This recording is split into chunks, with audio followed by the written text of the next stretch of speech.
श्रीराम समर्थ. आज श्रीरामचरितमानस भाग 216. रामे चित्तलयः सदा भवतु मे, भो राम मामुद्धर. हे करुणानिधान, हे दया सिंधू, असा उपाय मला सांगा जेणेकरून तुमच्या चरणापासून हलण्याची बुद्धी मला होऊ नये. असा उपाय मला सांगा जेणेकरून तुमच्या चरणांमध्येच माझ्या आयुष्याचं इतिकर्तव्य साठवलेलं असू देत. असा उपाय सांगा जेणेकरून तुमची चरणधूळ होणं यापेक्षा वेगळी इच्छा माझ्या मनामध्ये जन्म घेऊ नये. असा उपाय मला सांगा जेणेकरून माझ्या मुखामध्ये फक्त आणि फक्त तुमचं नाम येऊ देत. ते नाम श्रवण करण्याची इच्छा माझी कधीही मंद होऊ नये. हे करुणानिधान, तुमच्या चरणाशी घट्ट बसण्यासाठी ज्या गोष्टींची जरूर आहे त्यामध्ये संतसंग हा जर सर्वोत्तम उपाय आहे असं तुम्ही सांगितलं आहे, तर तो संतसंग मिळण्यासाठी माझ्या मनात तीव्र इच्छा असू देत, जेणेकरून तुमचे चरण हेच जीविताचं उद्दिष्ट आहे या ध्येयापासून माझं मन कधी ढळू नये. असे प्रश्न, असं मागणं, अशी इच्छा जेव्हा भक्ताच्या अंतःकरणात खरी खरी जन्म घेते, त्यावेळेला हनुमंत रूपी सद्गुरू त्यांचा उदय होतो भक्ताच्या हृदयामधल्या पूर्व दिशेवर, म्हणजे सत दिशेवर. त्या ठिकाणी हनुमंत रूपी सद्गुरू स्वतःच्या दिव्य तेजानं, प्रकाशानं त्या भक्ताला वाट दाखवण्यासाठी सिद्ध होतात. ते सिद्धच असतात, पण भक्ताच्या अंतरंगामध्ये ह्या तीव्र इच्छेचा उदय केव्हा होतो याची ते वाट बघत असतात. ज्यावेळी मुमुक्षुत्व सिद्ध होतं त्यावेळेला त्या मुमुक्षु अवस्थेमधल्या शिष्याला साधक दशेमध्ये घेऊन जाण्यासाठी आणि साधक दशेमध्ये असलेल्याला सिद्धावस्थेला घेऊन जाण्यासाठी हनुमंत सिद्ध होतात. आणि ज्या वेळेला श्रीरामांच्या चरणकमली अखंड भक्ती, प्रीती याखेरीज कोणतीही इच्छा हृदयामध्ये उरत नाही, त्यावेळी चित्तलयाचा मार्ग हनुमान प्रकाशित करतात. त्यामुळेच आज जो भाग तुलसीदास सुरू करत आहेत रामचरितमानसमध्ये, किष्किंधा कांडाचा 4th सोपान, त्यामध्ये हनुमंताचं आगमन हे केवळ एक स्थान, वेळ यांनी मर्यादित नाही. कसं ते मर्यादित नाही ते आपण बघूच. पण जसं म्हटलं, आपण सर्वजण वाट बघत असतो जेव्हा आपण रामायण पठण, श्रवण, चिंतन करतो, की त्या चिंतनामध्ये आमचे कपिराज कधी डोकावतात. त्याची उत्कंठा प्रत्येक भक्ताला असते. किंबहुना भक्त तोच ज्याची प्रीती कपिराजांच्या चरणाद्वयांमध्ये आहे. त्यामुळे आज हा विशेष भाग सुरू करताना सद्गुरुनाथांच्या चरणी जे हनुमंत रूपही आहेत, म्हणजेच रामरूप आहेत, अशा श्री महाराजांच्या चरणी वंदन करून ह्या किष्किंधा कांडाला सुरुवात करूया. श्री गणेशाय नमः.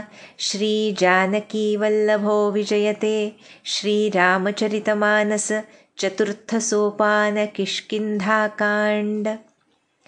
श्रीराम समर्थ. कुन्देन्दीवरसुन्दरावतिबलौ विज्ञानधामावुभौ शोभाढ्यौ वरधन्विनौ श्रुतिनुतौ गोविप्रवृन्दप्रियौ मायामानुषरूपिणौ रघुवरौ धर्मवर्मौ हितौ सीतान्वेषणतत्परौ पथिगतौ भक्तिप्रदौ तौ हि नः. आहा, रघुवरांची स्तुती करून तुलसीदास ह्या चतुर्थ सोपानाला किष्किंधा कांडाला सुरुवात करतायत. कसं वर्णन केलंय रघुनाथांचं तर म्हणतात, कुंदपुष्प आणि नीलकमल यांच्या समान सुंदर असे आहेत. कोण? श्रीराम आणि लक्ष्मण यांचं वर्णन आहे हे. इथे ह्या पहिल्या श्लोकामध्ये, ह्या मंगलाचरणामध्ये श्रीराम लक्ष्मणांना वंदन करून हे नवीन कांड सुरू करतायत. म्हणाले, जे गोरे आहेत आणि सावळे पण आहेत. लक्ष्मण गोरे आहेत आणि रघुनाथ सावळे आहेत. दोघेही अत्यंत बलशाली आहेत, सर्वज्ञ आहेत, लावण्य संपन्न आहेत, श्रेष्ठ असे धनुर्धर आहेत, ज्यांची स्तुती अखंड वेद गातात असे आहेत, गोविप्रांच्या समुदायाला प्रिय असे आहेत.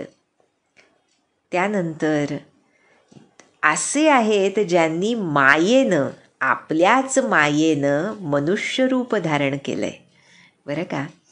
पुढे म्हणतात, श्रेष्ठ अशा सद्धर्माच्या रक्षणासाठी जणू कवचरूप आहेत श्रीराम लक्ष्मण.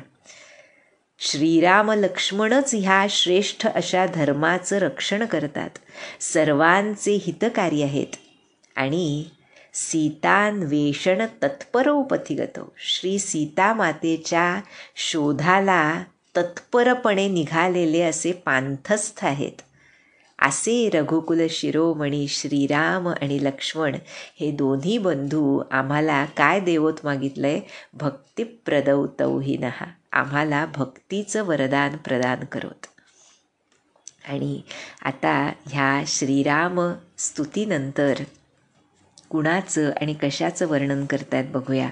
म्हणाले, ब्रह्मांभोधि समुद्भवं कलिमल प्रध्वंसनं चाव्ययं श्रीमच्छम्भुमुखेन्दुसुन्दरवरे संशोभितं सर्वदा संसारामयभेषजं सुखकरं श्रीजानकीजीवनं धन्यास्ते कृतिनः पिबन्ति सततं श्रीरामनामामृतम्. ज्या प्रभूंचं वर्णन केलं त्यांच्या नामाचं वर्णन, त्याचं कौतुक, त्याची स्तुती तुलसीदास आता करतायत. म्हणाले, कसं आहे रामनाम? वेदरूपी समुद्राचं मंथन केल्यानं निर्माण झालेलं आहे. कलियुगाचे दोष पूर्णपणे नष्ट करणारं असं आहे. अविनाशी आहे नाम. भगवान श्री शिवशंभूंच्या सुंदर आणि श्रेष्ठ अशा मुखरूपी चंद्रामध्ये अखंड शोभायमान असं ते नाम आहे. जन्म मरणरूपी जो रोग आहे जीवांना जडलेला, त्यावर औषध असं हे रामनाम आहे. सर्वांना अखंड सुख देणार आहे आणि श्री जानकी मातेचं जीवन आहे जणू. अशा ह्या श्रीरामनामरूपी अमृताचं जे निरंतर पान करत असतात ते पुण्यात्मे धन्य होत. खरोखर ज्या पुण्याची इतर कोणत्याही पुण्याशी तुलना होऊ शकत नाही असं हे रामनामाचं पुण्य आहे. बरं का? म्हणूनच आमच्या महाराजांनी नामसेवेला सर्वात अधिक महत्त्व दिलं आहे. किंबहुना सर्वच संतांनी, ज्या संतांनी नामाचं महत्त्व सांगितलं त्या सर्वांनी सेवा धर्मामध्ये नामसेवा ह्याला अत्युच्च स्थान दिलेलं आहे. म्हणजे आमचे महाराज तर म्हणतात, वाटलं तर तुम्ही मला मानू नका, पण मी जे सांगतो ते रामनाम माना. काय विनम्रता असते पहा संतांची, सद्गुरूंची. म्हणजे या कलियुगामध्ये तुमचा सद्गुरूंवरचा विश्वाससुद्धा डळमळीत होण्याची शक्यता आहे. हे लक्षात घेऊन अगोदरच महाराजांनी सांगितलं की हरकत नाही, तरीसुद्धा हरकत नाही म्हणतात. म्हणजे खरं आपण बघायला गेलं तर सद्गुरूंवरचा विश्वास डळमळीत होणं म्हणजे परमार्थामध्ये शून्यावर नाही, मायनसमध्ये जाणं आहे. पण तरीसुद्धा महाराज आम्हाला सांगतात की तरी हरकत नाही, पण रामनामावरचा विश्वास आढळ ठेवा. म्हणजे त्यांना एवढंच सांगायचं की एकदा तुमचा रामनामावर विश्वास दृढ झाला की हळूहळू त्या नामानंच तुम्हाला सद्गुरू कसे ते नामरूपच आहेत ह्याची जाणीव होईल. त्यामुळे तुम्ही कोणत्याही अपराधापासून वाचाल असाही त्याचं फोरसाईट असतं. त्यामुळे ते असं सांगतात. पण इथे तुलसीदास आम्हाला हेच सांगतायत की अशा रामनामरूपी अमृताचं, अमृत असं जे आहे ते फक्त रामनाम आहे, भगवंतांचं नाम आहे. त्या नामाशिवाय इतर सर्व गोष्टी कधी ना कधी नाहीशा होणाऱ्या आहेत. पण अगदी भगवंतांचं रूपसुद्धा म्हणतात महाराज.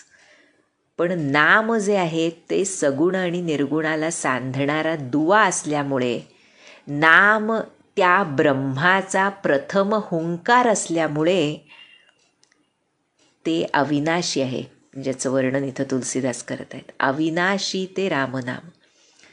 अशा ह्या रामनामाचं निरंतर पान करावं आणि मग हा ग्रंथ वाचावा असं जणू तुलसीदास सुचवत आहेत.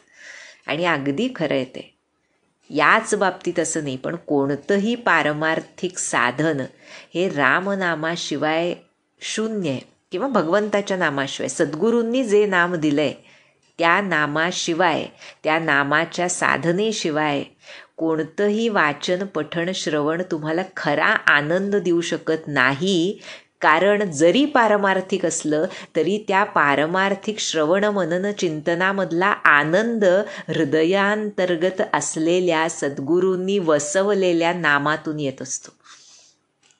त्यामुळे म्हणतायत तुलसीदास, अशा ह्या नामाचं निरंतर पान करावं, म्हणजेच ते पुण्यात्मे, आणि असे पुण्यात्मे धन्य असतात.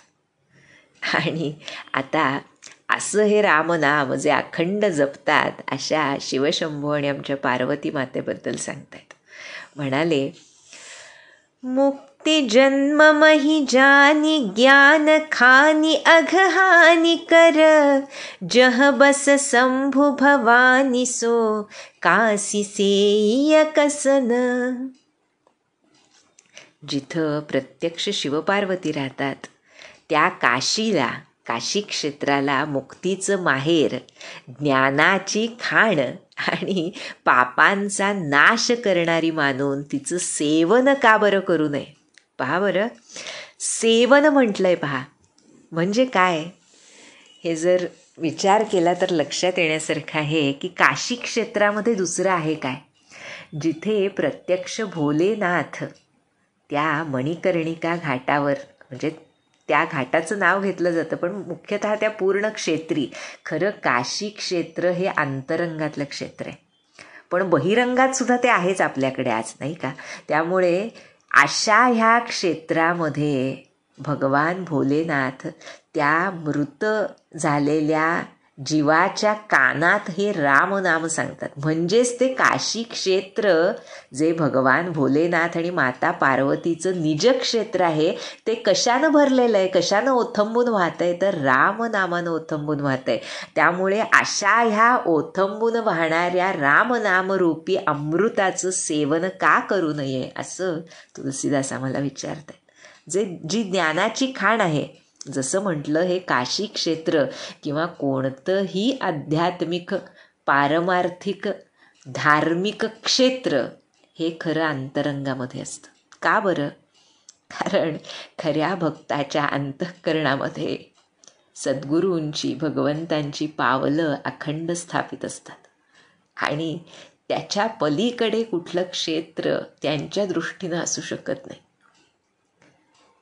जर असेल तर कुठंतरी त्या चरणासक्तीमध्ये अजून पूर्ण दृढता नाही असं म्हणावं लागेल.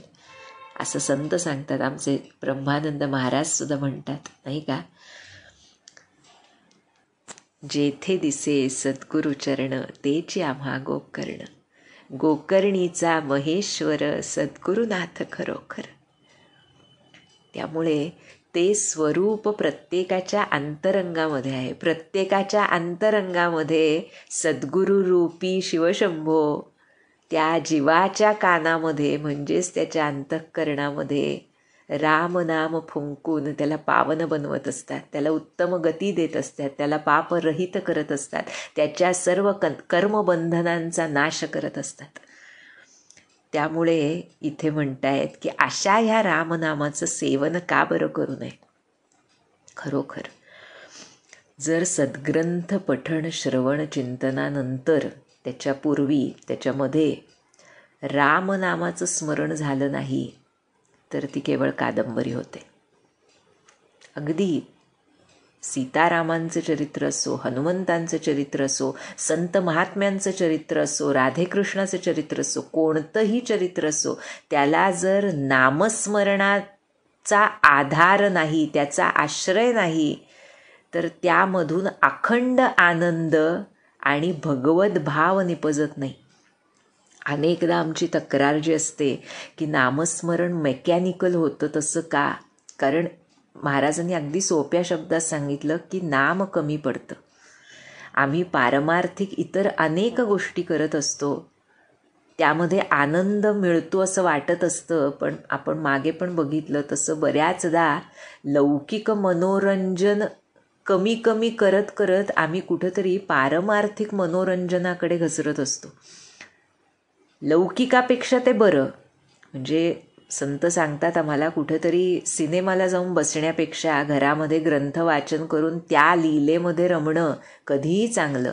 पण त्या लीलेमधून जर तुम्हाला शाश्वत आनंद प्राप्त करून घ्यायचा आहे तर त्या लीलेला समानार्थक, त्याला पूरक असं जर काही असेल तर ते भगवंतांचं नाम आहे. त्यामुळे नामस्मरण असेल, नामस्मरणाला बसावं ही ओढ अंतःकरणामध्ये तीव्र असेल तर त्या भगवत चरित्राला, संत चरित्राला आपल्या अंतःकरणामध्ये उतरून ते आमच्या आचरणात यायला मदत होते. आचरणात का येत नाही तर त्याचंही कारण पुन्हा महाराजांनी हेच सांगितलं की नाम कमी पडतं. कारण जीवाची शक्ती नाही. जर आमची शक्ती असती तर आम्ही सत्वगुणी बनायचं हे प्रयत्नानं करू शकलो असतो. काही अंशी ते साधेल, पण पुन्हा पुन्हा आमची रजोगुणाकडे तमोगुणाकडे वृत्ती का वळते? कारण सत्वगुणात स्थिर व्हायला ती जी आध्यात्मिक शक्ती लागते ती फक्त आणि फक्त नामस्मरणामुळे येते. म्हणून आमचे महाराज म्हणतात, नामा परते सत्य न मानावे. नामस्मरणाशिवाय इतर काहीतरी करावंसं वाटलं की तिथं वृत्ती गुंतली असं समजावं, असं महाराजांनी सांगितलंय. आणि नामस्मरणाशिवाय इतर काही मध्ये हे सद्ग्रंथ वाचन, मनन, चिंतन, पठण, श्रवण हे सुद्धा येतं, हे आपण विसरतो. त्यामुळे जर नामस्मरण जोर असेल त्याच्यामध्ये प्रीती असेल, त्याच्यामध्ये नेमनियमानं करण्याची दृढता असेल तरच सद्ग्रंथ वाचन केल्याचा उपयोग आम्हाला आध्यात्मिक गतीची स्थिरता, एक स्थिती प्राप्त करून घेण्यासाठी होतो. त्यामुळे इथे म्हणतायत की अशा ह्या काशी क्षेत्राचं रामनामाचं वर्णन तुलसीदासांनी केलंय. आणि म्हणून आता म्हणतात शिवशंभोंबद्दल, जरत सकल सुर बृंद विषम गरल जेही पानकीय, तेही न भजसी मन मंद को कृपाल शंकर सरिस. काशी क्षेत्री जे सर्वांना मुक्त करतात, कसे आहेत हे शिवशंभो? ज्या भीषण अशा हलाहल विषानं जेव्हा सर्व देव होरपळू लागले तेव्हा ते स्वतः प्राशन करणारे असे हे शिवशंभो आहेत. का बरं ते प्राशन करू शकले? आपल्याला सर्वांना ही कथा माहिती आहे की ते विष, हलाहल विष त्यांच्या कंठाखाली उतरू शकलं नाही, कारण त्यांच्या हृदयामध्ये रामनामाचं अमृत होतं. त्यामुळे नीलकंठ बनले शिवशंभो. ज्यांनी कधीच स्वतःसाठी काही मागितलं नाही, केवळ जगतासाठी करत राहतात, असे हे शिवशंभो आणि सद्गुरूंचं तत्व आहे. त्यामुळे अशा शिवशंभोंना सोडून तू का बरं आयुष्यामध्ये दीन होतोस, त्यांना तू का भजत नाहीस? कारण को कृपाल शंकर सरिस, त्यांच्यासारखा दयाळू दुसरा कोण आहे? का केली आहे बरं ही शंकरांची स्तुती इथे तुलसीदासांनी? अनेक ठिकाणी केलीच आहे, पण किष्किंधा कांडामध्ये त्याचं विशेष महत्त्व आहे. कारण इथे जे हनुमंतांचं आगमन होतं आहे आता, ते हनुमंत रुद्ररूप आहेत, त्यांचाच अवतार आहेत. आणि त्यामुळे ह्या रुद्रस्तुतीला अत्यंत महत्त्व आहे. आणि आता रामायणाची पुढची कथा आम्हाला तुलसीदास सांगतायत की रघुनाथांनी काय केलं.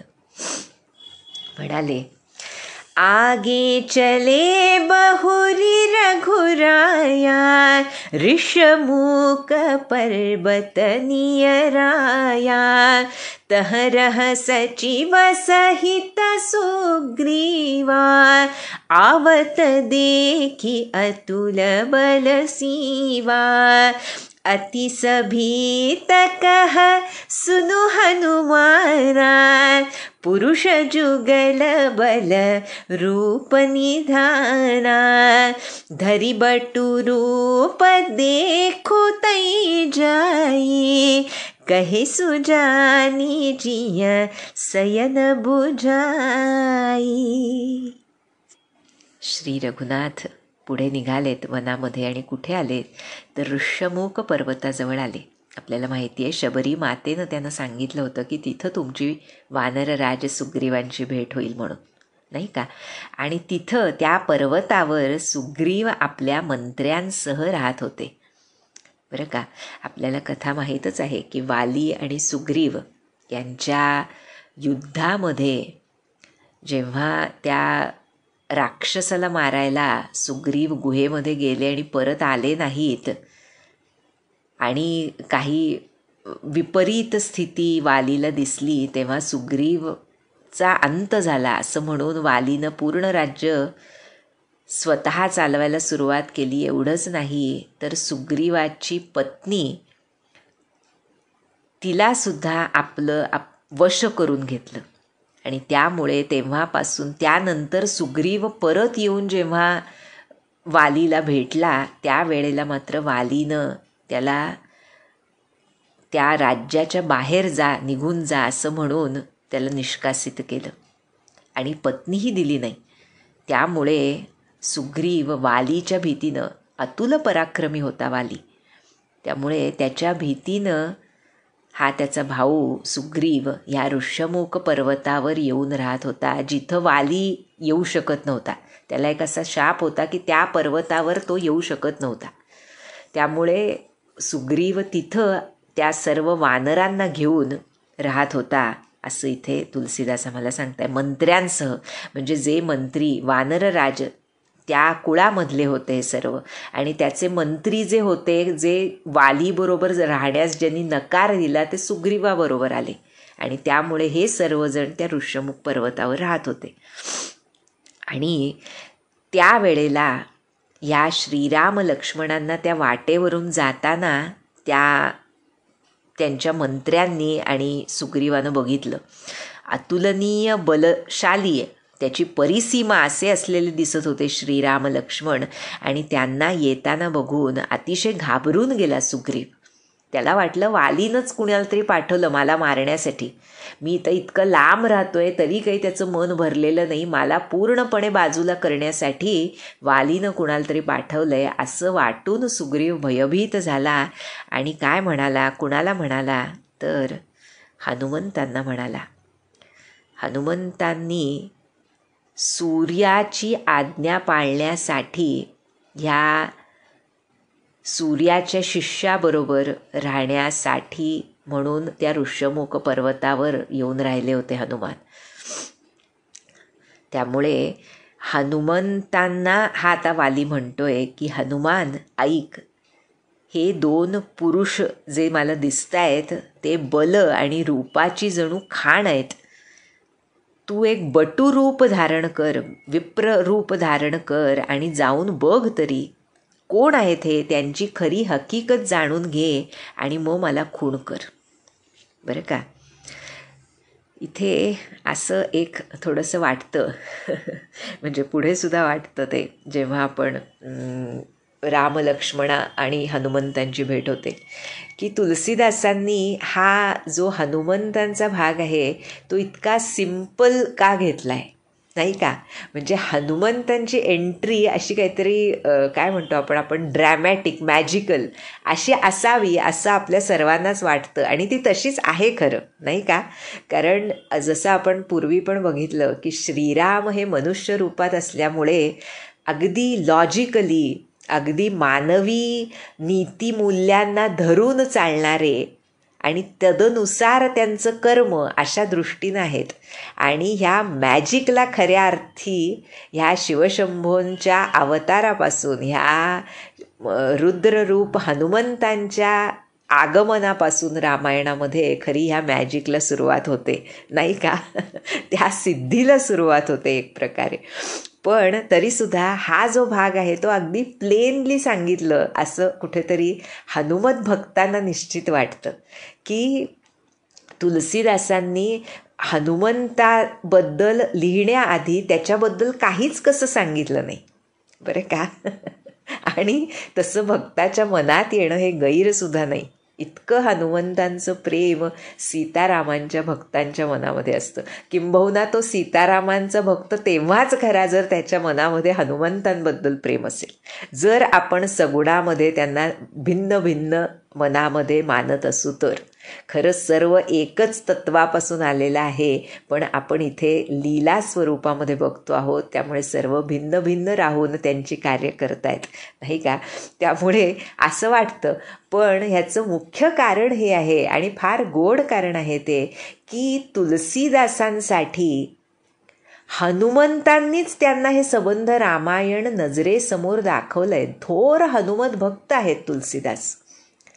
त्यामुळे तुलसीदासांच्या श्रीरामचरितमानसच्या पहिल्या शब्दापासून ते शेवटच्या शब्दापर्यंत प्रत्येक अक्षरात हनुमंत आहेत, प्रत्येक भावामध्ये हनुमंत आहेत, प्रत्येक काव्यामध्ये हनुमंत आहेत, प्रत्येक श्लोकामध्ये हनुमंत आहेत, प्रत्येक व्यक्तिरेखेच्या वर्णनामध्ये हनुमंत आहेत, प्रत्येक चौपाईमध्ये, प्रत्येक दोह्यामध्ये हनुमंतांची रामभक्ती आहे. आणि त्यामुळे तुलसीदासांना आतापर्यंत हनुमंत नव्हते आणि आमच्यासारखा आता हनुमंत आलेत असं वाटतच नाही. Hanumant is there all throughout. म्हणूनच श्रीरामचरितमानसचं पठण चिंतन करताना हनुमंतांना समोर बसवतात.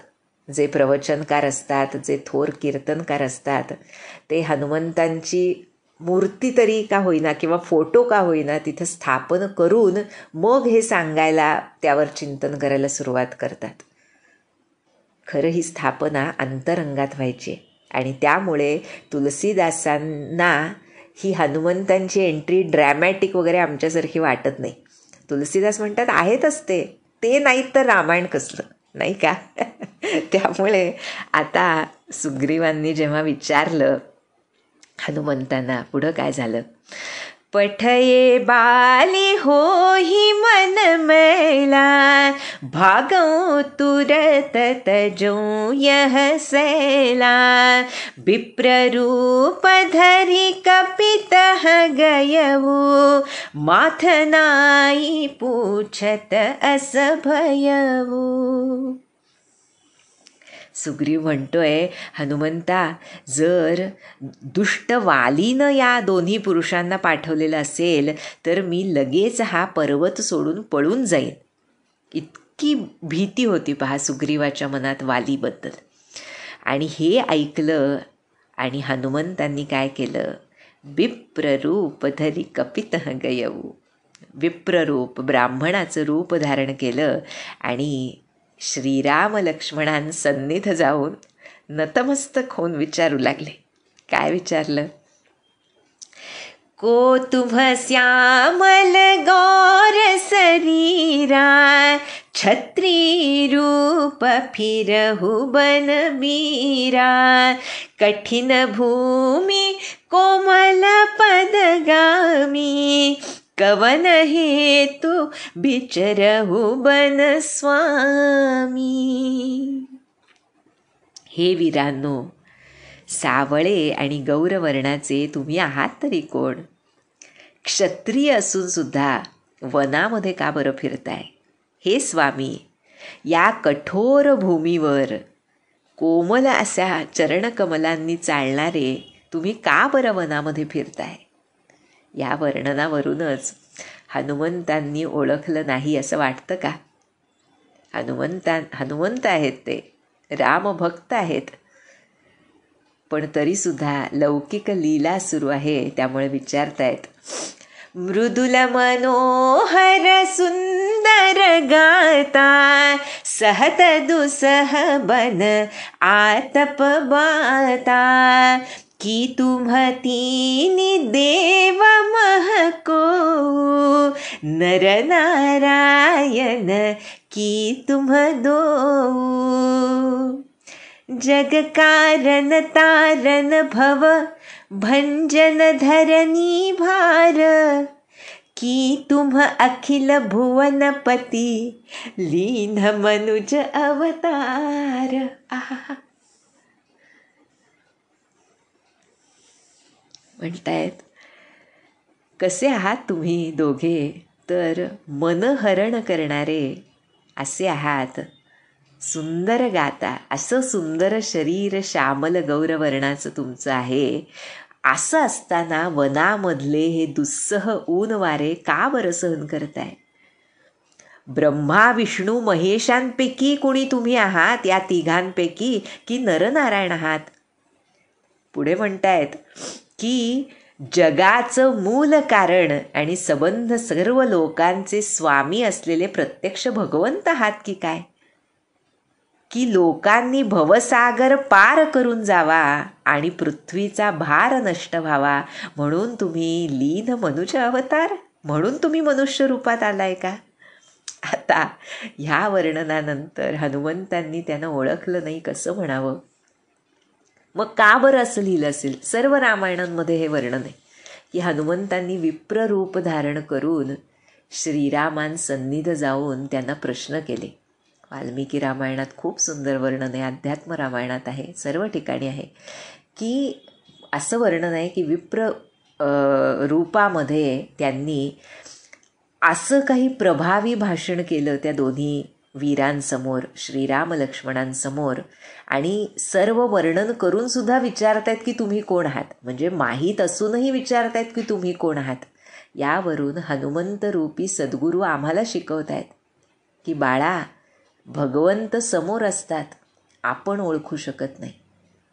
आपण आपल्या बुद्धीची कवाडं इतकी घट्ट धरून ठेवतो किंवा इतका त्याला वाव देतो की आमच्या बुद्धीमध्ये भगवंतांचं रूप, त्यांचं स्वरूप हे काही केल्या ठरत नाही. कुठंच आमची निष्ठा दृढ होत नाही. महाराज म्हणतात, आम्हाला कुणाचंच ऐकायची सवय नसते. कारण काय? आम्ही बोलायचं थांबवत नाही. आणि हेच हनुमंत इथे सांगतायत की आम्ही बोलणं थांबवेपर्यंत प्रभू आपलं स्वरूप प्रकट करू शकत नाहीत. आणि हे बोलणं केवळ बाह्य बोलणं नाही आहे, हे बोलणं आतलं बोलणं आहे. त्यामुळे आतमध्ये हनुमंतांना माहीत आहे की हे प्रभूच आहेत आणि म्हणून बाहेर वर्णन पण ते करतायत, पण आम्हाला शिकवायला सांगतायत की तुम्हाला आतमध्ये पण डाऊट असतो ही कोण आहेत सद्गुरू, आणि बाहेरही तुम्ही त्यांनी सांगितलेल्यावर डिफेंड करायला जाता, मी कसं बरोबर आहे आणि सद्गुरूंनी हे सांगितलेलं खरं आहे, पण आजच्या काळामध्ये हे मला कसं जमेल. यासारख्या मखलाशी जेव्हा आम्ही करतो त्यावेळेला ते सद्गुरूंचं स्वरूप प्रत्यक्ष नारायण स्वरूप आहे हे आम्हाला कसं कळायचं. हे आम्हाला सांगण्यासाठी, आमच्या मनातला हा बुद्धीचा अहंकार नष्ट करण्यासाठी प्रत्यक्ष हनुमंत आम्हाला श्रीरामांसमोर प्रश्न विचारून हे दाखवून देत आहेत की प्रभूंपुढे त्यांना न ओळखता प्रश्न विचारणं हे त्यांच्यासाठी काही त्याच्यामध्ये त्याला फरक पडत नाही, पण जर तो भक्त असेल तर त्याच्या हृदयामध्ये मात्र केवळ प्रश्न उरतात आणि खरं स्वरूप त्याच्या अंतःकरणामध्ये सद्गुरूंचं प्रकट होऊ शकत नाही. आणि असं झाल्यामुळे आम्हाला सद्गुरूसुद्धा त्यांचं स्वरूप उघड करत नाहीत. कारण जोवर श्रद्धा नाही तोवर ते काहीच करू शकत नाहीत, किंबहुना ते करत नाहीत. तुम्ही अगोदर श्रद्धा दाखवा, तुम्ही अगोदर पूर्ण विश्वास ठेवा, तुम्ही अगोदर त्यांच्या चरणांशिवाय इतर कुठल्या आसक्तीमध्ये न अडकण्याचा निदान प्रयत्न करा. मग सद्गुरू त्यांचं खरं स्वरूप काय आहे हे आमच्यासमोर उघड करून दाखवतील. हे आम्हाला शिकवण्यासाठी हनुमंतांनी हे प्रश्न विचारलेत. त्यांना माहीत नव्हतं अशा गैरसमजात आपण राहू नये. आणि हे विचारल्यानंतर श्रीराम काय म्हणतायत पहा. म्हणाले, कोसले सदशरथ के जाए, हम पितु बचन मानी बन आए, नाम राम लक्ष्मण दो भाई, संग नारी सुकुमारी सुहाई, इहाँ हरि निशिचर देहि, विप्र फिरहि हम खोजत तेहि, आपन चरित कहा हम गाई, कहु विप्र निज कथा बुझाई. श्रीराम म्हणतायत, आम्ही कोसलराज दशरथांचे पुत्र आहोत आणि पित्याची आज्ञा पाळण्यासाठी म्हणून इथं आलो आहे वनामध्ये. आम्ही दोघे भाऊ आहोत. आमची नावं राम आणि लक्ष्मण आहेत. आमच्यासोबत माझी पत्नी होती, अतिशय सुंदर सुकुमार नारी जानकी होती. पण इथं एक कुणा राक्षसानं तिचं हरण केलं आहे, त्यामुळे हे विप्रवर तिलाच शोधत आम्ही वनात फिरतोय. आता म्हणतायत श्रीराम, आता आपण चरित कहा हम गाई, आम्ही आमची ओळख सांगितली, आता कृपा करून तुमचा परिचय सांगावा. असं जेव्हा श्रीराम हनुमंतांना म्हणाले तेव्हा प्रभु पहिचानी परे उगहि चरना, सो सुख उमा जाई नहीं बरना, पुलकित तन मुख आवन बचना, देखत रुचिर बेश कई रचना, पुनि धीरजु धरि स्तुति कीन्ही, हर्ष हृदय निज नाथ ही चीन्ही, मोर न्याहु मैं पूछा साई, तुम पूछहु कस नर की नाई. आता म्हणताय तुलसीदास, प्रभूंना ओळखल्यानंतर हनुमंतांनी त्यांच्या चरणांवर लोटांगण घातलं आणि शिवशंभो म्हणतायत, हे पार्वती, त्या आनंदाचं वर्णन काय करावं. यावरूनच शिवशंभो प्रभूंचे भक्त हनुमंत आहेत हे एक प्रकारे सिद्ध होतं. त्याला सिद्धीची जरूर नसते, पण तरीसुद्धा इथे हनुमंत हे रुद्र रूप आहेत. इथे आणि पुढे सुंदरकांडामध्ये सुद्धा खूप सुंदर वर्णन आहे, जिथे शिवशंभोंना आनंद होतो जेव्हा जेव्हा हनुमंत प्रभूचरणी लोटांगण घालतात. आणि त्यामुळे म्हणतायत, शिवशंभो सांगतायत आता मातेला, हनुमंताचं शरीर पुलकित झालं, मुखातून शब्द फुटत नव्हता, केवळ तो सुंदर प्रभूंचा वनवेश बघत राहिला होता हनुमंत. आणि मग धीर धरून हनुमंतांनी स्तुती केली प्रभूंची. आपल्या स्वामींची ओळख पटल्यानं त्याच्या हृदयात आनंद मावत नव्हता म्हटले, हर्ष हृदय निज नाथ ही चीनी.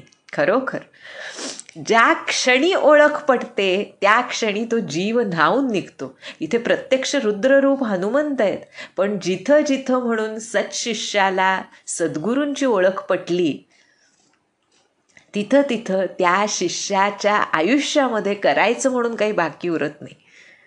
तरच खरा गुरु केला म्हणावं असं म्हणतात आमचे महाराज. जिथं अजून करायचं बाकी आहे, जिथं अजून मिळवायचं काही बाकी आहे, आता गुरु भेटले, आता भगवंत भेट व्हायची बाकी आहे असं वाटतं, तिथं तिथं अजून ओळख पटलेली नाही. त्यामुळे इथे हनुमंत सांगतायत, तुलसीदास सांगतायत की हनुमंतांच्या हृदयात आनंद मावत नव्हता. आणि मग हनुमंत म्हणाले, हे स्वामी, मी विचारलं ते बरोबर आहे. म्हणजे मी वानर बुद्धी आहे म्हणतायत हनुमंत, की मी विचारलं तुम्हाला तुम्ही कोण आहात हे बरोबर आहे, पण तुम्ही मला मनुष्याप्रमाणे कसं काय विचारताय. इथंपासून आमच्या हनुमंतांची नम्रता चालू होते. लीनता शिरोमणी आहेत हनुमंत. जसं म्हटलं, हनुमंतांनी सुरुवातीला जे प्रभू वर्णन केलं त्यावरून प्रभूंची हनुमंतांना ओळख पटली नाही हे शक्यच नाही, हे संभवतच नाही. जिथं एकरूपता आहे तिथं ओळख न पटणं संभवत नाही. पण जसं म्हटलं, भक्त रूपामध्ये आहेत शिवशंभो संबंध रामायणामध्ये आणि मुख्यतः हनुमंत रूपामध्ये. त्यामुळे प्रत्येक ठिकाणी जर आम्हाला काही शिकायचं असेल रामायणामधून, मुख्यतः आता या पुढच्या भागामध्ये, तर ती हनुमंतांची लीनता, त्यांची नम्रता, त्यांचा दास्यभाव, त्यांची भक्तबुद्धी, ज्यामध्ये एवढंसं सुद्धा किलमिश कुठंही आम्हाला काय म्हणावं, शोधून सुद्धा सापडणं शक्य नाही असे हनुमंत आहेत. आणि तरीसुद्धा स्वतःकडे किती कमीपणा, किती दैन्यता, किती लीनता घेऊन ते प्रभूंशी वार्ता करतात हे आपल्याला अनेक संवादांमधून यापुढे सुद्धा बघायला मिळणार आहे. आता इमिडिएट नेक्स्ट जो संवाद आहे, जे बोलणं आहे हनुमंतांचं, त्यामध्ये ह्या लीनतेची सुरुवात होते. आणि हे जर आम्ही शिकलो नाही ह्या पुढच्या हनुमंत आख्यानामधून, तर खरोखर आम्ही खूप मोठ्या उपलब्धीला काय म्हणायचं, पारखे झालो असं म्हणावं लागेल. कारण भक्तपण, दास्यपण, साधकपण, शिष्यपण हे ह्या लीनतेपासून सुरू होतं. आणि ही लीनता खरी अंतरंगामध्ये प्रकट व्हावी लागते, प्रभूंचं स्वरूप लक्षात येऊन, प्रभूंच्या व्यापकत्वाची अनुभूती अंतरंगामध्ये प्रकट होऊन, सद्गुरूंच्या दिव्यत्वाची प्रचिती लहान सहान गोष्टींमधून आमच्या हृदयात सतत विलसत राहून. आम्ही म्हणतो अनुभव येतात, अनुभूती होते, पण ती टिकत नाही. आणि ती टिकली नाही की आमची लीनता पण टिकत नाही, किंवा कुठलाच सत्वगुण टिकत नाही. आणि लीनता हा सत्वगुणातला शिरोमणी असा गुण आहे. लीनता, दैन्यता का टिकत नाही? गुरुचरणाशीच राहण्याची बुद्धी, केवळ गुरुचरणच आमच्या अंतरंगामध्ये स्थिर करण्याची बुद्धी का टिकत नाही? तर आमची दैन्यता, आमची लीनता टिकत नाही हनुमंतांसारखी. त्यामुळे ह्या भागातून ही लीनता आमच्या अंतरंगात कशी प्रकट होईल याची शिकवणी जणू हनुमंत आमची घेत आहेत. आता पुढच्या भागापासून सुरुवात होईल. त्यामुळे यामध्ये तुलसीदास हनुमंतांचा हा गुण कसा विशेषत्वानं आमच्या पुढे एक प्रकारे प्रकाशित करतात, ह्याचं फार सुंदर वर्णन आपण बघू, जे आपण पुढच्या भागामध्ये बघूया.